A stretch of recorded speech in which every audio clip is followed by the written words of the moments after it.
Fala, arquiteto empreendedor, seja muito bem-vindo ao 7º episódio do podcast Arquiteto Empreendedor. Estamos mais uma vez aqui nos estúdios Clube Casa, na produção Podcast Clube Casa.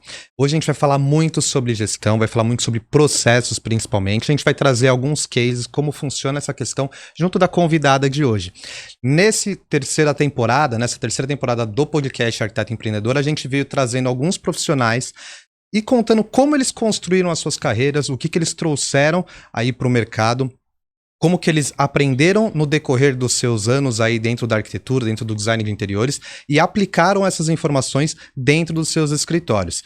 Bom, estou mais uma vez com o Vitor Martinelli. Fala, arquiteto empreendedor. Estamos com uma convidada que vai falar um pouco mais de autorresponsabilidade, vai falar um pouco dos clientes, da história empreendedora. Seja muito bem-vinda ao podcast Arquiteto Empreendedor. Imagina, Fernanda. eu que agradeço, é um privilégio estar aqui, podendo dividir um pouquinho do conhecimento com vocês, que quando a gente se conheceu, assim, eu já me encantei. Eu acho que isso só fortalece o que a gente acredita, né?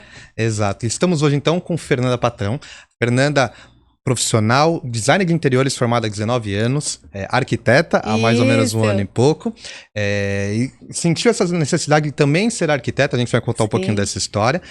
Trabalha muito na região do Vale do Paraíba, Taubaté, Sorocaba, interior de São Paulo. É só o começo. E aí a gente vai agora trazer um pouquinho mais de como tudo isso começou. Então eu queria que você contasse para se apresentar, quem é a Fernanda, o que te trouxe até aqui hoje. E a gente começar a desconstruir um pouquinho essa história aí, trazendo para os assuntos aí de gestão e empreendedores. Seja muito bem-vinda, Fernanda. Muito obrigada. Eu sou santista, né? Fiz faculdade de São Paulo. Poxa, essa parte você não tinha falado. Então, sou santista. Fiz faculdade de São Paulo e aí logo que eu me formei eu voltei para Santos, que foi onde eu iniciei minha carreira. E lá, assim, é muito bacana porque o mercado, ele tem as mostras de decoração, então foi uma forma que eu consegui me lançar. Então eu fiquei morando depois de formada, acho que 4, 5 anos em Santos, e aí nisso eu fui para Taubaté. Eu já tô em Taubaté há 12 anos e lá eu comecei do zero. E aí era um mercado muito mais restrito, que não tinha formas de divulgação, não tinha revista, não tinha nada. E aí eu acho que eu fui uma das primeiras pessoas lá a começar com rede social. Então o meu primeiro trabalho em Taubaté eu consegui através do Instagram. Isso eu acho que em 2017. Que legal. Então, assim, é muito gratificante, porque muita gente ainda não acredita que o Instagram pode te trazer retorno, né? Exato. E esses clientes que me procuraram pelas redes sociais foi porque viram o meu trabalho, gostaram e acreditaram. E eu sempre trabalhei home office, porque eu tenho 2 filhos, né? Fui mãe muito cedo, fui mãe na faculdade. Então, na verdade, eu fiz as 2 faculdades já casada e com filho. Legal. E os filhos estão aqui hoje, inclusive. E eu sempre entendi que, assim, era muito importante também a minha vida de mãe. Estar com eles. Ter tempo, né? Ter tempo para eles. Então, o trabalho home office era aquela loucura de virar à noite trabalhando, porque de dia tinha filho, tinha outras gestões, né? Conforme eles foram crescendo, eu vi a necessidade de eu estar fora de casa trabalhando. E isso aconteceu já fazem 5 anos. É muito engraçado, você fala, né? Tá falando do se organizar dentro de casa. Minha esposa, a gente tá com uma bebê de 6 meses, eu imagino você fazendo projeto com os meninos pequenos em casa. Não era só sabe? o filho pequeno, é assim, você tá lá projetando, né? Que é que corta a manga, aí a máquina de lavar roupa termina de lavar, você vai lá pendurar a roupa. Eu não sei, eu acho que são processos e fases, né? Naquela época dava certo, hoje, sem condição. Não tem mais como fazer. E aí a gente tá, durante esse tempo você viu que era necessário você se organizar, porque senão você ia ficar maluca, né? Fala a verdade. Acho que não só se organizar, eu acho que tem muitos profissionais bem-sucedidos que trabalham home office e funciona. Eu senti a necessidade de um posicionamento no mercado, que eu, assim, desde formada, e isso vem também do meu pai, que apesar de médico, ele é empreendedor, ele que faz a gestão da empresa dele. Ele sempre me colocou que, apesar de eu trabalhar em casa, eu não poderia ter uma apresentação fundo de quintal. Eu tinha que ter uma apresentação. Então, eu saí da faculdade já tendo site, já tendo cartão, papelaria, tudo completo. O meu marido formado em marketing. Então, assim, sempre me ajudou nesse desenvolvimento da minha marca, que você precisa ter um posicionamento. Então, isso eu sempre tive, né? Então, quando eu fui pro escritório, era uma coisa a mais. Era um posicionamento de ter um local físico para atender meu cliente, de servir o café, de servir o bolo, É as experiências, dele né? entender realmente que era uma empresa, não era a Fernanda. Exatamente. E eu acho assim, hoje, não só dentro da casa, o cliente busca experiências diferentes dentro dos ambientes, como em qualquer lugar que ele vai contratar. O que vai diferir também o meu trabalho, não só gostar de mim ou do meu processo, é ver a experiência que é dentro do escritório. Então, criar essas experiências é algo que eu acho que torna realmente um diferencial. Então, servir um bolo, servir um café, no processo, levar um presente, eu acho que isso faz diferença. E impacta tanto, né? Vou te dar um exemplo do que aconteceu comigo essa semana passada. Eu tava fora de São Paulo, tava viajando, eu deixei de comer em um restaurante que aparentemente parecia legalzinho, justamente pela experiência, a entrada, o impacto. E aí, se eu tô falando de uma comida, um restaurante, você imagina a contratação de um profissional que é a pessoa que vai, teoricamente, arrumar a sua casa por um bom período de tempo. Não, vai entrar na história, né? Porque a gente sabe. Não faz uma casa para um ano. O arquiteto sai, mas a casa fica, né? Fica. E tem uma coisa também que eu aprendi, e eu acho que é isso que eu também pontuo muito pros clientes, que o que faz a diferença é o processo e não o resultado final. Porque gente que trabalha, que faz projetos maravilhosos, criativos, tem um monte.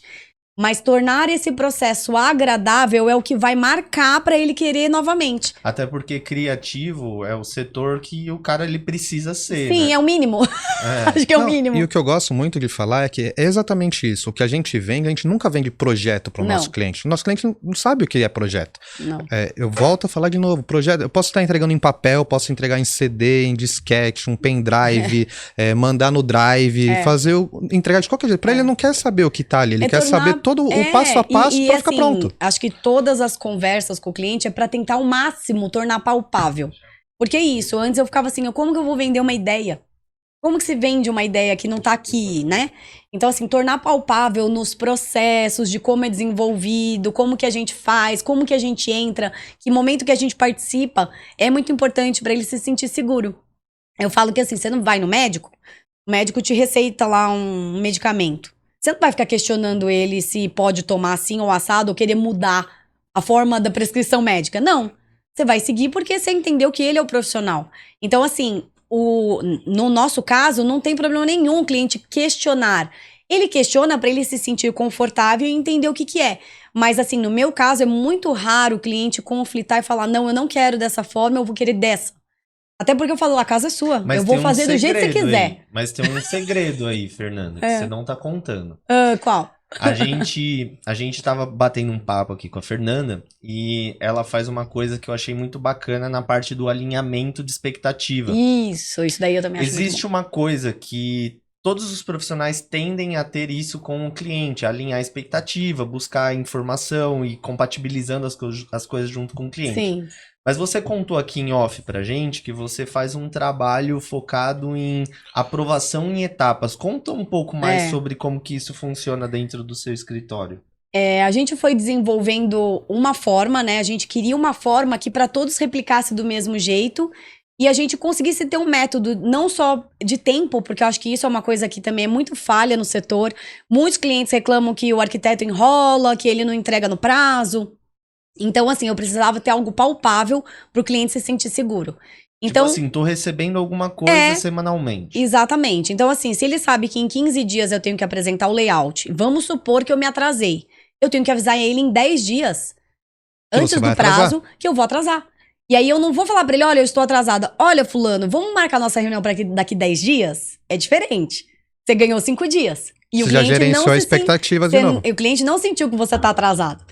Então, isso eu sempre pontuei, porque é uma coisa que eu me sinto incomodada em qualquer contratação da pessoa me deixar na mão, da pessoa não me dar retorno. Te deixar esperando a comunicação. Então... Até porque as pessoas estão ansiosas, né? Muito. E eu acho que é isso, pra eu dormir tranquila. E saber que o meu cliente vai dormir tranquilo, eu respondo sempre. Sempre, sempre, sempre. O WhatsApp é a linha direta de comunicação. E eu falo que eu tenho muita tranquilidade com o WhatsApp, por quê? Se eu não estiver no meu horário comercial e não estiver a fim de atender, eu não vou responder. Mas, se for afim, porque às vezes eu tô na minha casa, vendo na televisão, não está no horário de trabalhar, e o cliente manda mensagem. Tá fora do horário. Fora do horário. Entendi. Se eu não estiver a fim de responder, eu não vou responder. E eu falo pra ele, mas ao mesmo tempo, se for meia-noite, ele me mandou uma mensagem, eu estou acordado, eu estou afim, eu respondo.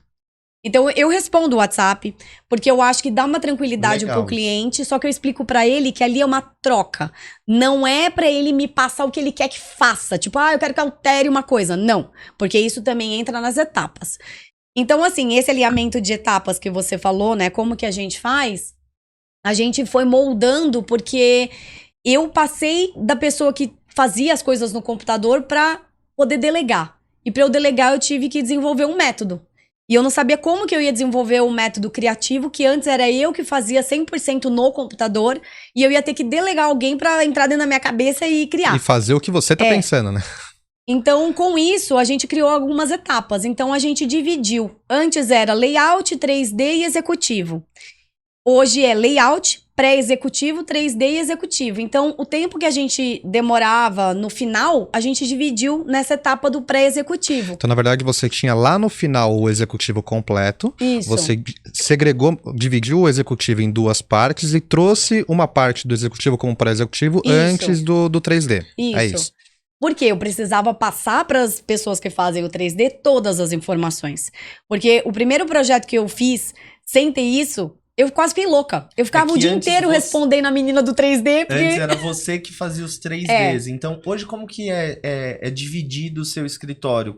Os seus funcionários? Qual a estrutura? Como que funciona a sua estrutura hoje? As arquitetas são formadas, porém, eu tenho uma menina que trabalha mais tempo comigo, que é ela que gerencia os projetos e ela que faz o projeto executivo mesmo. Legal. E aí a gente tá treinando mais 2 pra chegar a ser... Eu falo que é pra replicar a Ariane, que é a que trabalha comigo. Porque a ideia é que ela também desafogue. Eu falo pra ela, você precisa desafogar.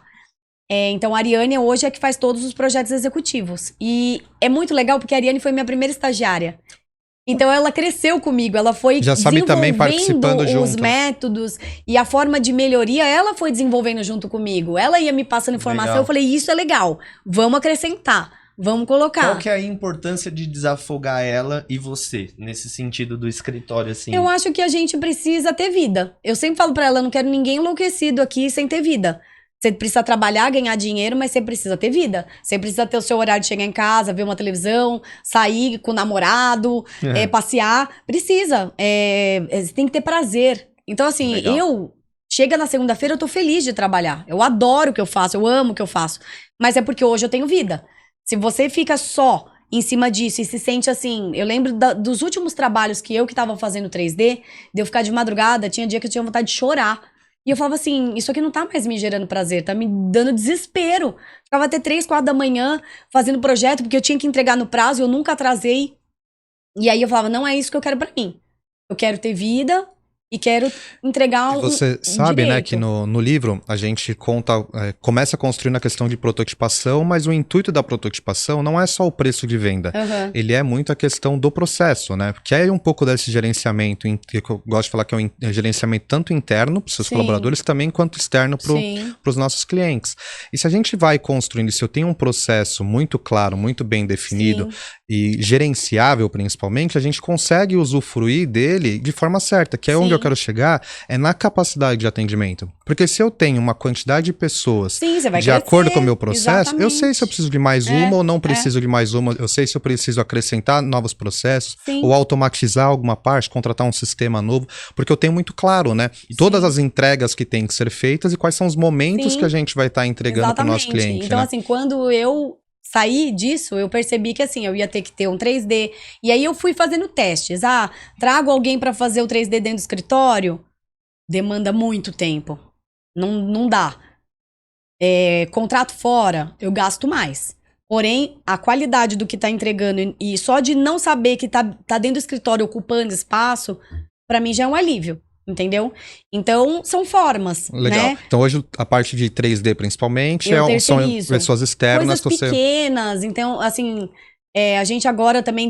Agora não, já desenvolve consultorias. Mas na consultoria, se a gente precisa de algum trabalho... né? Eu falo que, assim, é sempre um plus que, às vezes, você dá pro cliente. Então, assim, não tem um 3D numa consultoria.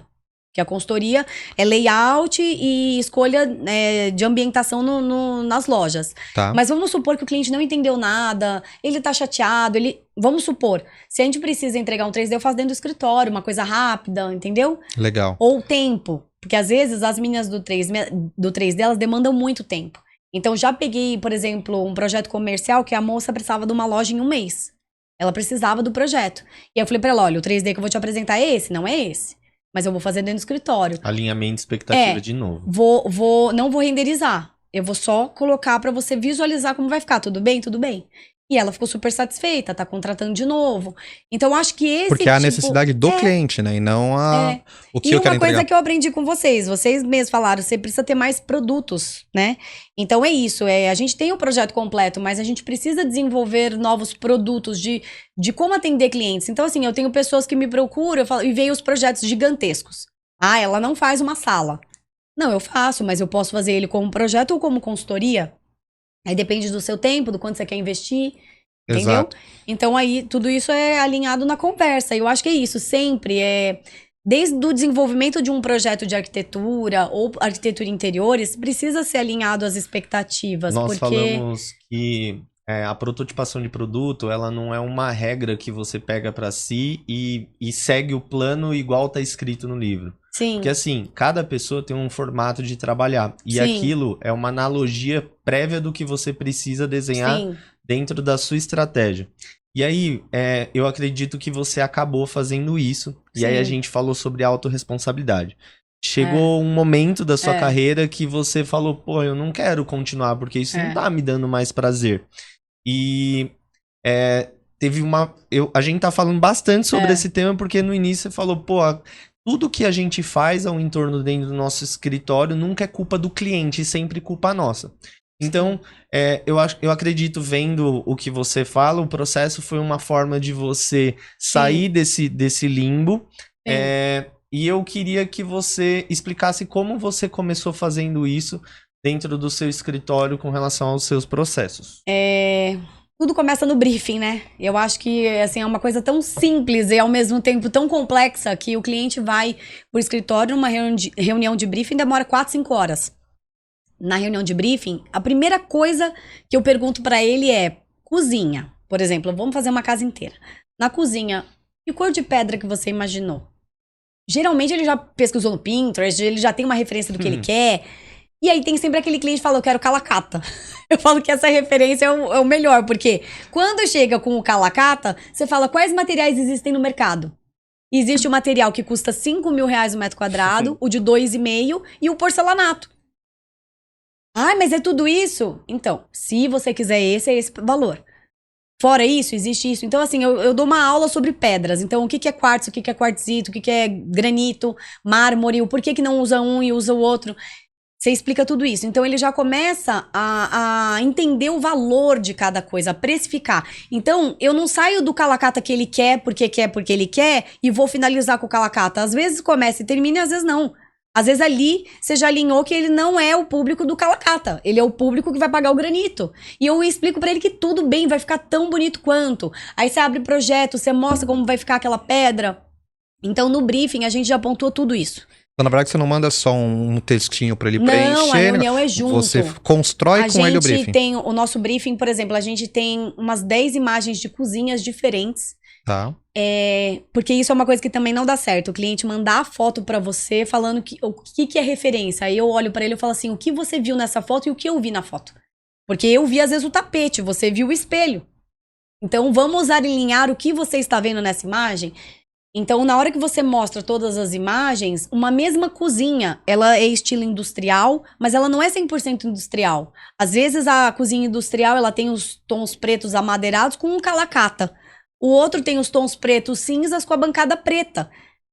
Então, assim, hoje não tem um estilo próprio. É muito difícil você pegar uma casa 100% clássica, 100% industrial. É uma mistura muito complexa hoje em dia. É muito complexa e os materiais é que fazem essa mudança. Então, pra gente conseguir juntar tudo, a gente tem que anotar se o cliente gosta de dourado, se ele gosta de preto, se ele gosta de madeira. Então, você vai explicando tudo que existe no mercado, nessa reunião de briefing, vai falando mais ou menos valores. O cliente vai te perguntar, quanto você acha que eu vou gastar nisso? Quanto você acha que eu vou gastar naquilo? E você começa a pontuar. Eu acho que você vai gastar tanto, eu acho que você... Nossa, mas é tudo isso? Olha, você não precisa mudar com 100% pronto. É isso que eu falo. Uma marcenaria, esquadria, são coisas que têm um valor agregado alto. Você tem que ver o que é imprescindível. Você não vai mudar sem janela, Mas a marcenaria você pode mudar, às vezes, com a cozinha e com o quarto e ir fazendo. Isso você faz tanto para projetos só de interiores, quanto também para o projeto de arquitetura residencial. Isso. E o que eu sinto no projeto de arquitetura especificamente? O cliente não sabe quanto custa as coisas. Legal. Enche a casa dele de ripado, de alumínio. Maravilhoso. Aí na hora que vai fazer, ele não quer. Ele não vai ter o dinheiro para pagar. Porque ele viu que ficou muito fora do orçamento. Então, assim, esse alinhamento de explicar para ele quanto custa arquitetura e quanto custa interiores é muito importante. Porque até no desenvolvimento do projeto de arquitetura, você tem que saber o quanto ele está disposto. E tem coisas que você tem que também pontuar. acaba que não vai atrapalhar na execução da obra. Não. Porque ele já tem noção do que ele vai gastar Sim. na hora de fazer o trabalho lá na frente. Você comentou que da parte de compatibilização de projeto, eu acho que tem bastante erro em obra, né? Sim. Por falta de compatibilização Com da parte de certeza. infraestrutura com a parte de arquitetura e interiores. Conta um pouco da sua experiência e o que você acredita. Eu entendo e eu explico para o cliente que hoje não tem como eu só entregar um projeto e acabou o meu trabalho. Meu trabalho, ele continua até o cliente estar dormindo. Na cama dele, na casa dele. O porquê? Hoje, não só de fornecedores, mas começando pela produção de projeto, são 3 profissionais que entram. O engenheiro, o arquiteto e o designer. Que às vezes é o escritório que vai fazer arquitetura e designer, mas a engenharia sempre é a parte. Então, o que eu mais vejo é erro, assim, de ter desenvolvido o arquitetônico. Chega o arquitetônico para mim. Eu vou desenvolver em cima do arquitetônico o projeto de interiores. Legal. E aí vai o meu projeto de interiores para a obra e o do arquiteto. Porém, não foi feita a compatibilização dos nossos projetos.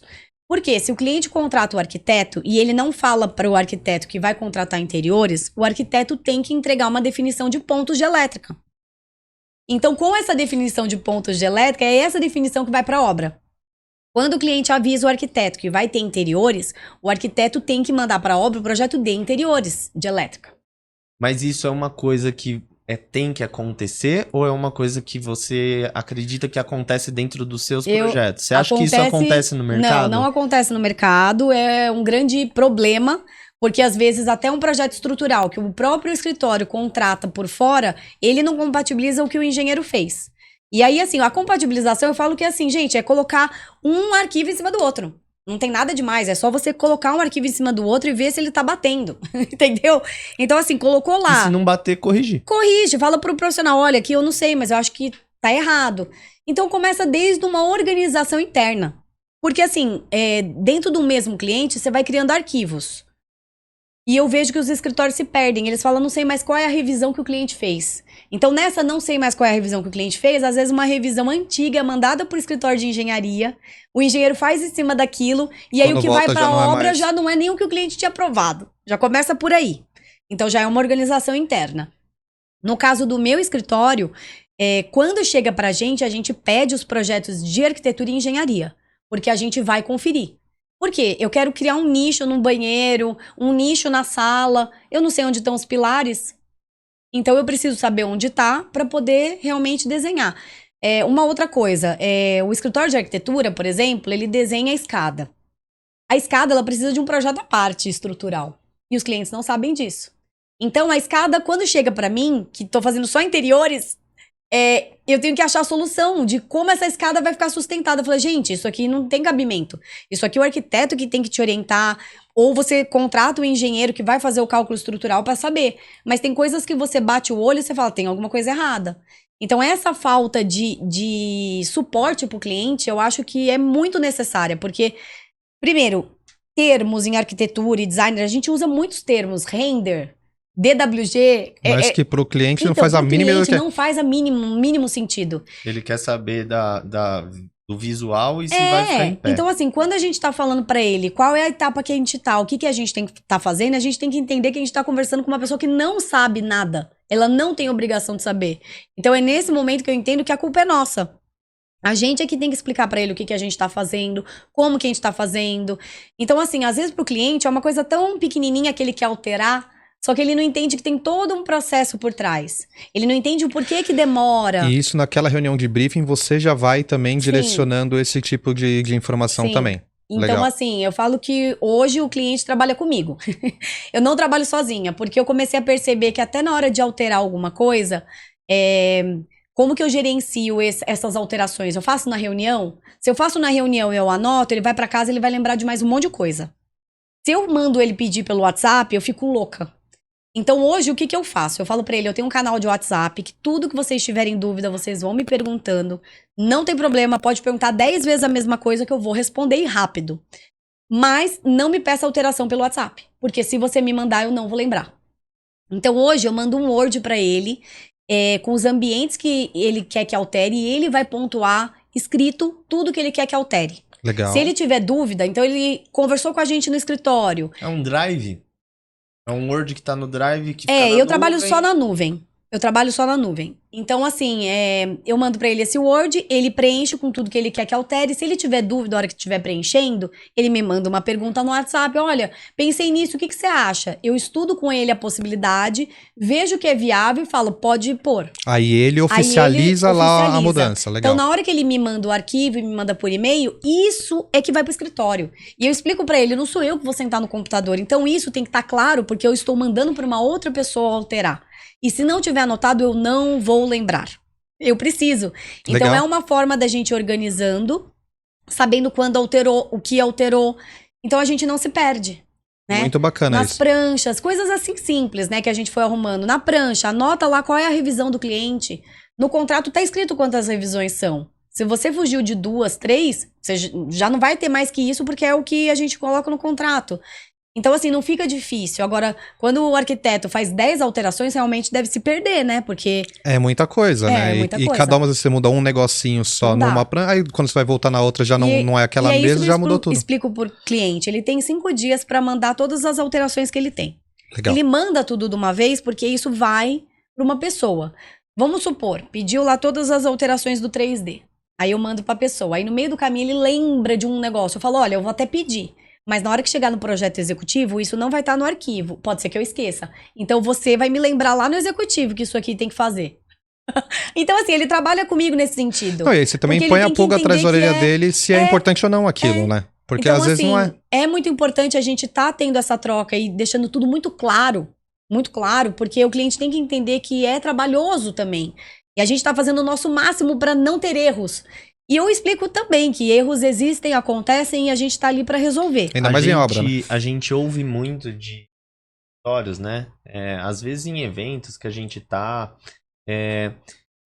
reclama muito do cliente. Sim. O que você acha disso? Olha, eu não tenho grandes problemas com clientes no escritório. Acho que o maior problema que eu tenho no escritório é quando eu quero ajudar o cliente e eu fujo das minhas etapas, é a hora que eu me ferro. Porque aí, nesse momento, Você burla seu processo. Eu quebrei o meu processo, e aí eu falo, tá vendo? Eu me ferrei porque eu fui tentar me ajudar e agora eu me embananei toda aqui. E aí eu explico pro cliente. Então, assim, aconteceu agora recentemente com uma cliente, ela pediu que queria um arquivo pra marcar umas coisas que não era naquela etapa, mas ela precisava. Aí ela assim, nossa, mas você me mandou, foi uma planta de pedras. Eu quero só o nicho pra recortar na obra. Aí a menina fez tudo bonitinho, pôs na prancha pra ela e enviei ela assim, mas a gente mudou, você lembra que a gente mudou? Não vai ser mais nicho de pedra, é de porcelanato? Eu falei, então, tá na etapa do 3D, essa alteração tá no 3D. Então, assim, ela não tinha como saber, porque não voltou pra ela, que é do escritório, entendeu? Então, eu vou ter que refazer isso. Então, você me desculpa, eu vou refazer, mas você entendeu que não é tão simples? Ela demorou um dia pra fazer isso, na hora que eu te mandei tava errado, é mais um dia que eu vou fazer. Aí ela pediu desculpa. Então, assim, são coisas que acontecem, mas assim, é sempre pensando que a gente quer fazer o melhor pro cliente, de estar entregando. Agora, reclamar que cliente não define. Não existe essa. Como que o cliente não define? Você tem que ter um prazo e tem que ter quantas vezes você vai alterar aquilo. Então, assim, o arquiteto que não tem definido no contrato, quantas vezes ele vai alterar? Quanto tempo ele tem para fazer a alteração, realmente o cliente vai fazer o que ele quer. Eu entendo que, como qualquer produto, quando você vai comprar, você contratou uma empresa, um serviço, você vai entrar no esquema daquela empresa. Então, eu entendo que quem vai no meu escritório vai entrar no meu esquema. Eles vão entender como é o meu processo e eles vão trabalhar em cima do meu processo. E você que tem que dar as opções, né? Você tem que restringir o nível. Exatamente. Você vai mandar pro cara, vai num home center e escolhe um piso. Não, Quantos pisos não tem ali? Igual quando a gente faz a reunião de pré-executivo, a gente vai na loja de revestimento para definir tudo. O cliente não vai comigo. Eu chego lá 3 horas antes. Eu faço todo o briefing. Então, assim, em cima do que a gente conversou, seleciono a pedra, a marcenaria, a marmoraria, eu monto tudo no chão pro cliente, com as opções que eu imagino que ele vai gostar. Quando ele chega, eu vou apresentando o 2D do pré-executivo e mostrando tudo que a gente escolheu. E aí ele vai alterando uma coisa ou outra, às vezes nem altera. Porque já tá palpável, né? Se eu entro numa loja de revestimento e falo, olha, vamos ver um piso de cimento queimado. Existe 1 milhão de opções. Não tem como, não tem como. Então a gente tem que filtrar pra ele ver o que a gente... É muito engraçado o que você falou, porque no início do briefing você já alinha expectativa de budget. Então quando você entra na loja de revestimento, você sabe onde você pode ir na especificação do cimento queimado, por exemplo. Exatamente. Só um exemplo. Porque a gente já alinha, vê se ele quer realmente um alto padrão, um médio padrão, né? Se ele quer marca, se ele não quer. Se ele quer marca, se ele não quer, exatamente. Então tudo isso a gente vai pontuando. E aí quando você finaliza o briefing, a partir disso você começa então o pré-executivo. Isso. Tá, e aí nesse pré-executivo você faz todo o levantamento do briefing, passa para as pessoas internas e hoje você conseguiu desapegar dos seus projetos. Do 3D. Que maravilha. Eu contrato, que é uma maravilha. Então vai tudo redondinho. E aí assim, a gente faz seleção até de mobiliário e isso, na verdade, a loja dá um respaldo pra gente. Eu explico pro cliente que, por exemplo, mobiliário, na hora da seleção do mobiliário, eu não estou vendo preço. Não estou vendo preço. Eu falo, eu vou pôr tudo que eu imagino que vai ficar lindo, maravilhoso no seu 3D. E aí, quando a gente vai fazer o orçamento, é a hora que ele vai ver o preço das peças que a gente colocou e a gente já deixa uma segunda opção pra ele.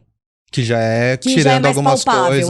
Porque assim, uma casa inteira com peças de design é muito difícil. Mas você conseguir mesclar design com peças, né, que estejam um padrão maravilhoso, mas que não sejam assinadas, você já consegue às vezes a pessoa quer investir um pouquinho mais em alguma coisa da casa. E aí o cliente é que vai pontuar se aquilo ali pra ele tá bom ou não. Eu falo pra ele que assim, ele é o meu termômetro.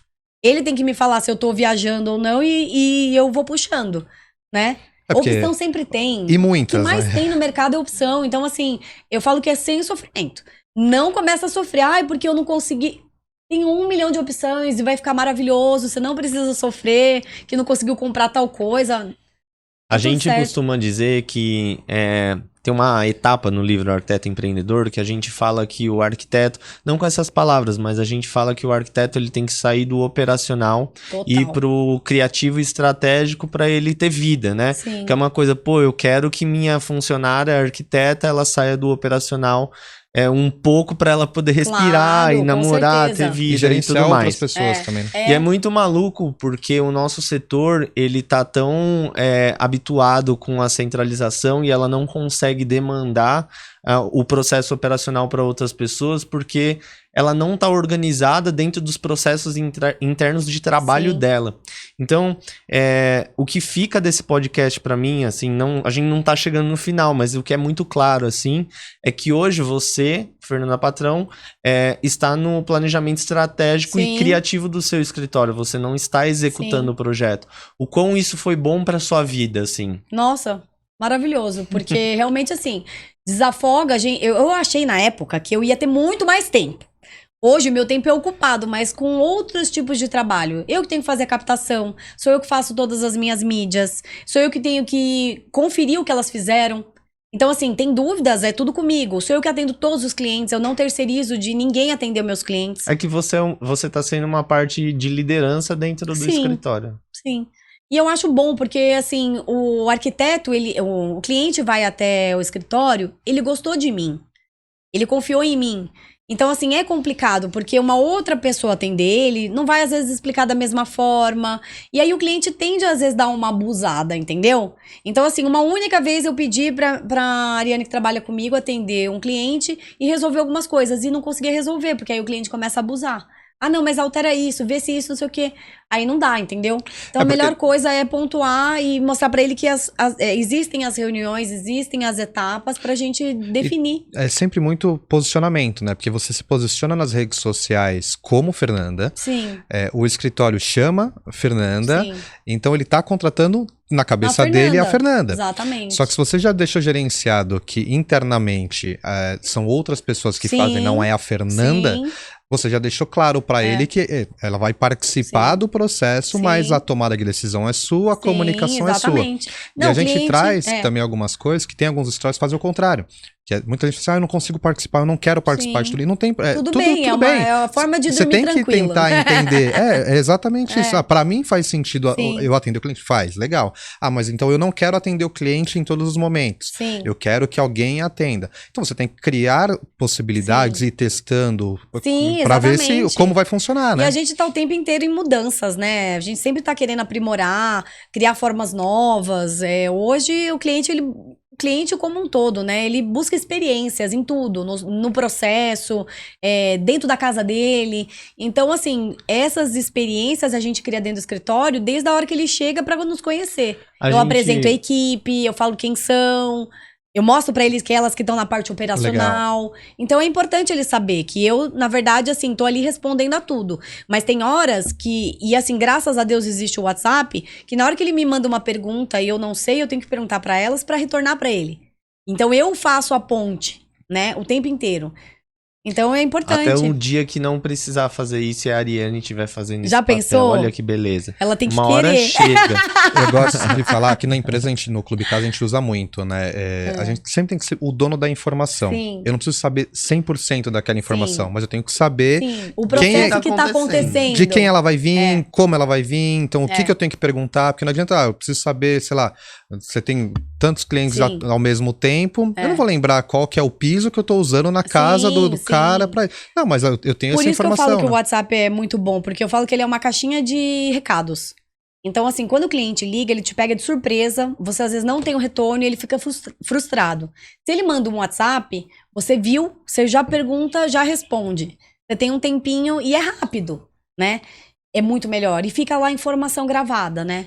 Então... será que não sou só eu que tenho um grupo comigo mesmo? Eu não tenho. Eu tenho um comigo mesmo. Eu vou colocando as informações que eu quero lá. Mas você falou uma coisa bem interessante, né? Você falou que o mercado tá o tempo inteiro evoluindo e se desenvolvendo. E aí a gente teve um bate-papo antes de entrar aqui que até o Lucas trouxe a informação que a pesca se desenvolveu, teve uma pesquisa e tal, que a pesca se desenvolveu mais do que a construção civil. Não menos. A gente só é mais evoluído do que a pesca. Isso é uma pesquisa de 2018. A gente, de acordo com a Terracota de investimentos em construção civil e de inovação, em 27 setores no Brasil, a construção civil ficou em nível de inovação em 26º. Só perdemos para a pesca, porque a pesca ainda... 27º. Ainda tem um pouquinho lá de...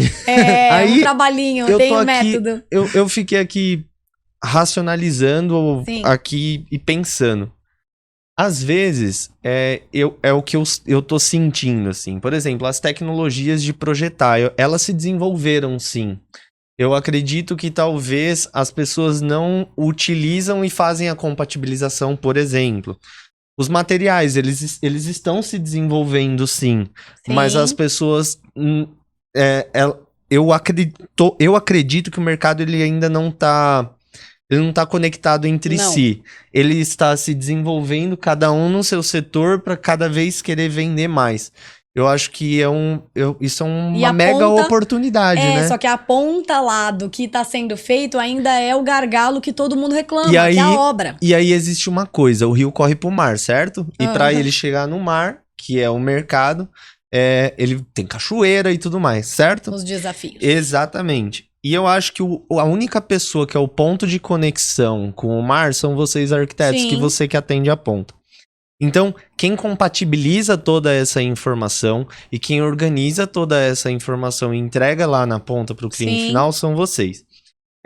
Eu acredito muito que o arquiteto ele tem o poder de direcionar e construir e edificar um mercado.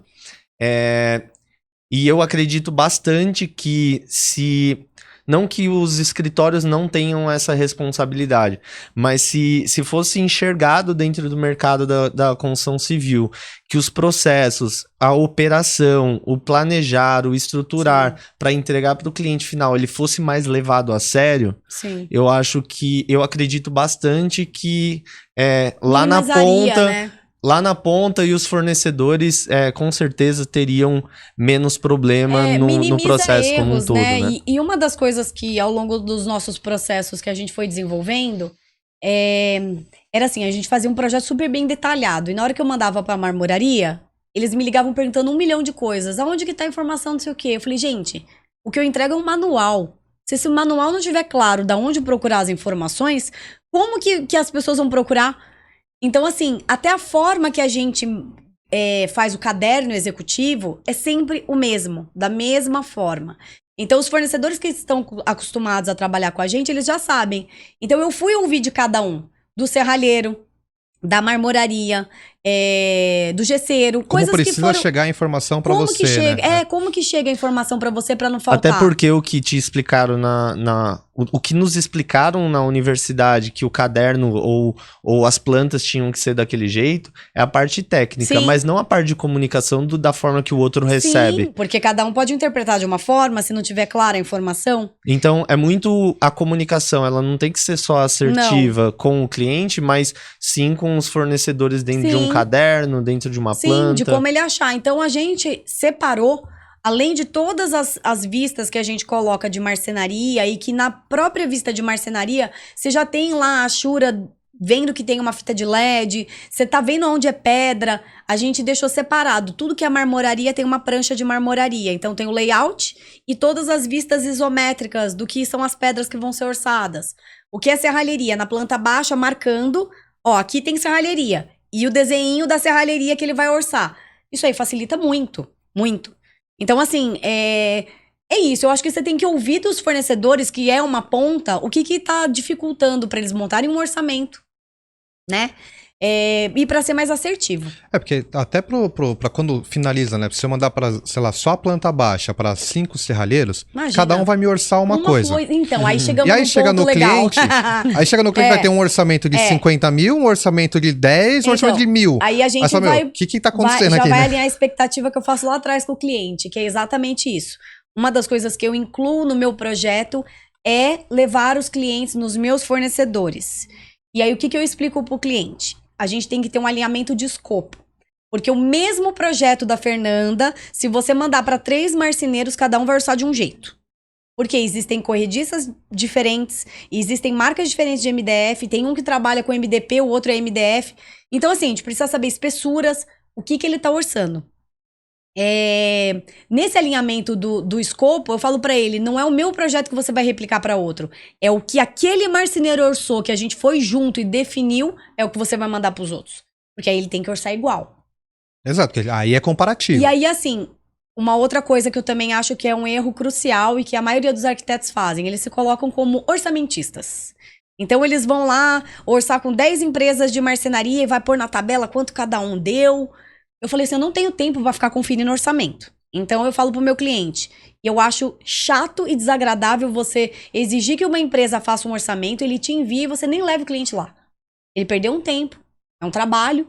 Então, gente assim, que ele tá alocando pra então isso. A hora que eu acabo o projeto, eu pergunto pro meu cliente, eu tenho 3 marcenarias para te indicar, eu tenho 2 lojas de iluminação, posso mandar o orçamento para eles?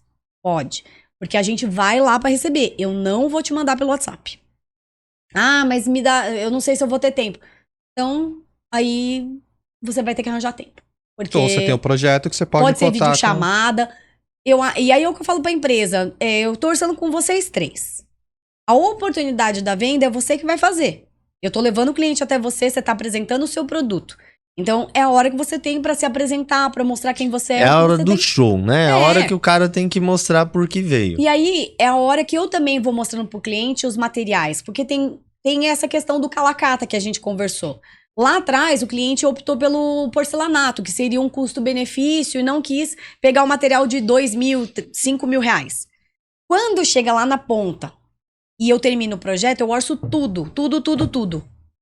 É a hora que ele vai me dizer aonde que pra ele tem mais valor. Então é a hora que ele vai falar pra mim que ele prefere investir no home ou comprar a geladeira mais cara. É nesse momento que ele vai mudando o que ele tinha às vezes pensado lá atrás de valores. E aí, às vezes, ele investe num produto de 2,5 na hora que você tá na marmoraria. Porque ele fala, pô, esse produto é muito melhor. Eu prefiro gastar com ele e diminuir do outro. E isso é uma coisa que eu também sinto falta do mercado não ter. Como que você começa uma obra e você não sabe quanto vai custar? Você tem que ter um norte, tem que ter uma base. Você tem que ter uma base. Então, assim, a gente faz o chutômetro lá atrás por experiência de mercado. Porém, o cliente precisa ter número, precisa ter um número. Então, ele precisa saber quanto custou a marcenaria, quanto custou a loja de iluminação. Porque aí, a partir dali, ele vai vendo. Então, assim, ele tem 1 ano, 6 meses para chegar na ponta, mas ele já vai saber quanto é o total para saber aonde que ele vai investir. Senão ele gasta tudo nos blocos de tijolo. E aí quando vai ver... na hora que chega no revestimento, ele não tem dinheiro. Ele fala, pô, o que vai ficar bonito e aparecer não tá aparecendo. E eu contratei realmente um arquiteto pra eu conseguir ter minha casa finalizada, exatamente. Pronta, né? Não pela metade, né? Sim. É exatamente isso. E a gente vai indo pra essa reta final do podcast, e eu acho que a grande mensagem que a gente trouxe aqui hoje é exatamente alinhar os processos, alinhar a expectativa, ter uma autorresponsabilidade mesmo, né? Eu gosto de falar também que fazer projeto, quando a gente começa a entender que eu faço o projeto por negócio e não faço projeto só por amor, eu consigo desapegar e entender que o projeto ele é do meu cliente, o projeto ele não é meu. Total. Então a gente tem que tentar mudar um pouco isso internamente e colocar as pessoas para fazer, para aprender, para crescer junto também, né? Eu queria que você também deixasse uma mensagem final assim para essa parte do podcast. Trazer um pouco mais da sua linha de raciocínio. Acho que foi um papo muito bacana, a gente conseguiu trazer muita coisa legal que dá para aplicar no dia a dia. E nessa parte final, o que você gostaria aí também de trazer, o que você acha para o mercado, para os seus colaboradores e tudo mais? Eu acho que para a gente crescer, a gente tem que entender que a gente é uma empresa, né? A gente precisa ganhar, mas também precisa ter vida. Então, acho que isso é o que a maioria das pessoas querem. Querem trabalhar, mas também querem ter a sua vida, né? E a gente tem que conseguir fazer isso fluir e tendo métodos, né? Tendo uma boa gestão dos seus processos. É isso. Parafraseando também, no último episódio, a gente trouxe a Ana Belésia, uma arquiteta de Sorocaba também. Ela falou que tem que ter para ter um CNPJ forte, você precisa ter um CPF muito forte. Sim. Então, a gente precisa ter uma vida social, a gente precisa ter uma vida muito estruturada, né? Para poder alcançar realmente e ter uma empresa sadia. Sim, acho que esse é um grande ponto, né? Uma grande mensagem que eu acredito que esse podcast pode ter deixado para nós hoje é... A gente fala aqui do rio correr pro mar, a gente comentou isso no podcast, né? E o mar são os clientes, e a autorresponsabilidade é que se os clientes não estão nos entendendo dentro da profissão, a responsabilidade é nossa de não estar sabendo vender e passar informação para os clientes. Com certeza. Então, a mensagem que isso deixa é que a responsabilidade dos processos, a responsabilidade de comunicação com fornecedor, cliente, é toda nossa. Então, se tá ruindo, você tá tendo problema com alguma coisa, entenda que essa responsabilidade é sua de ajustar para ir pro próximo passo. É culpa sua, meu amigo. Você tem que se fazer entender, né? É isso. O cliente não tem obrigação de saber. A gente tem que fazer ele entender. E por mais que a gente acredite que a gente tá sendo claro, né? Às vezes não tá. Às vezes pra gente tá muito claro na nossa cabeça, né? Eu sei o que é um DWG, por exemplo. Não, eu não muita ideia que é um DWG. Eu já cheguei num ponto que a cliente falou assim, Fernanda, desculpa, eu não estou entendendo nada do que você está falando. Eu falei, eu vou chegar no escritório, vou abrir o computador, eu vou filmar e vou te explicar. Aí eu abri o computador, abri o SketchUp, mostrei pra ela o que era renderizar, peguei uma linha, desenhei uma linha, fiz um quadrado. Eu falei, então, a partir desse quadrado eu criei uma base. Dessa base eu vou desenvolver todo o restante, que você vai ver tudo. Aí, isso chama modelagem. Porque ela não entendia o que era modelagem. Aí eu falei, agora, pra gente fazer aquela fotografia que você viu, chama renderizar. Ela, nossa, agora eu entendi. Eu falei, você entendeu que dá um trabalhinho? Então, assim... Não é instalar o dedo que vai estar pronto, Não é The Sims, você pega lá os bloquinhos, põe lá e tá já tá tudo pronto. Talvez um dia chegue nesse ponto. Vai facilitar bastante, mas por enquanto... Não, mas muito legal. Mais uma vez, quero te agradecer pela participação. Eu que agradeço o convite. Obrigado pelo seu tempo. Não, pra mim eu acho que é isso, né? A gente tem que fazer a diferença, sempre. E o que a gente puder passar pro mercado crescer, para as pessoas crescerem, pra mim acho que é uma das metas de vida. Poder ajudar, porque você abriu o olho de alguém, né? Eu acho que o mercado acho que é muito legal. Tem muito a ser feito. Muito. E eu acho que a concorrência não existe. Não. Ainda mais nesse mercado. Tem tanta gente para contratar projetos que se a gente se unir, se ajudar e potencializar realmente, eu acho que a gente consegue ter um país muito mais próspero, voltado para a arquitetura, para o design de interiores. Também acredito nisso. Estamos juntos. Vamos juntos. É isso aí. Maravilha. Obrigada, muito gente. Obrigado. Você que está aí escutando, nos assistindo, muito obrigado pelo seu tempo, muito obrigado pela presença. E a gente continua com os episódios do Arquiteto Empreendedor. Até a próxima. Tchau, tchau.